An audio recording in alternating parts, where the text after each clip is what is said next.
খুব সহজেই মায়ের হাতের চিড়া ভাজার রেসিপিটা তৈরি করে ফেললাম। চিড়ায় অনেক সময় ধান বা ময়লা জমে থাকে, তো এগুলো কুলা দিয়ে ঝেড়ে নিচ্ছি। তারপর পাটখড়ি দিয়ে চুলায় আগুন জ্বালিয়ে কড়াই বসিয়ে দিব। এই রেসিপিটা আমি অল্প তেল দিয়ে তৈরি করব। মায়েরা সবসময় অল্প তেল দিয়ে যে কোনো রেসিপি তৈরি করে থাকে। এখন কড়াইয়ে তেল দিয়ে বাদামগুলো ভেজে নিচ্ছি। আমিও মায়ের মতো অল্প তেল দিয়ে চিড়া ভাজার এই রেসিপিটা তৈরি করছি। এখন কড়াইয়ে চিড়া, নুন এবং পানি দিয়ে চিড়াগুলো নেড়েচেড়ে হালকা ভিজিয়ে নিচ্ছি। তারপরে অল্প পরিমাণে তেল দিয়ে চিড়াগুলো ভেজে নিচ্ছি। তোমরা চাইলে ডুবন্ত তেলের ভিতর চিড়াগুলো ভেজে নিতে পারো। যেহেতু আমি মায়ের হাতের রেসিপি তৈরি করছি, তাই আমি অল্প অল্প তেল দিয়ে এইভাবে ভেজে নিচ্ছি।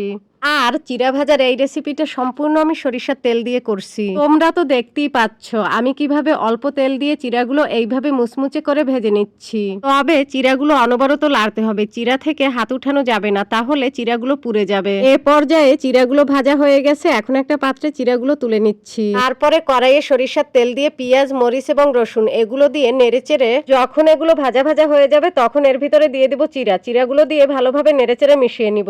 এই উপকরণগুলো ভালোভাবে মেশানো হয়ে গেলে এর ভিতরে দিয়ে দিব শুকনো মরিচের গুঁড়া, টেস্টি লবণ, বিট লবণ, হলুদ এবং ঘি। এগুলো দিয়ে ভালোভাবে নেড়েচেড়ে মিশিয়ে নিব। সর্বশেষ ভেজে রাখা বাদামগুলো দিয়ে আবারও ভালোভাবে নেড়েচেড়ে নিব। তোমরা চাইলে হলুদ দিতেও পারো, নাও দিতে পারো। শুধুমাত্র কালারের জন্য আমি এখানে হলুদ ব্যবহার করেছি। মায়ের রেসিপিটা ফলো করে এইভাবে অল্প তেল দিয়ে তৈরি করে ফেললাম মুচমুচে চিড়া ভাজা। তোমরাও এই রেসিপিটা ফলো করে তৈরি করে নিতে পারো মুচমুচে চিড়া ভাজা। এইভাবে তৈরি করে এই চিড়া ভাজা বক্সে রেখে 1 মাস পর্যন্ত তোমরা সংরক্ষণ করে খেতে পারো।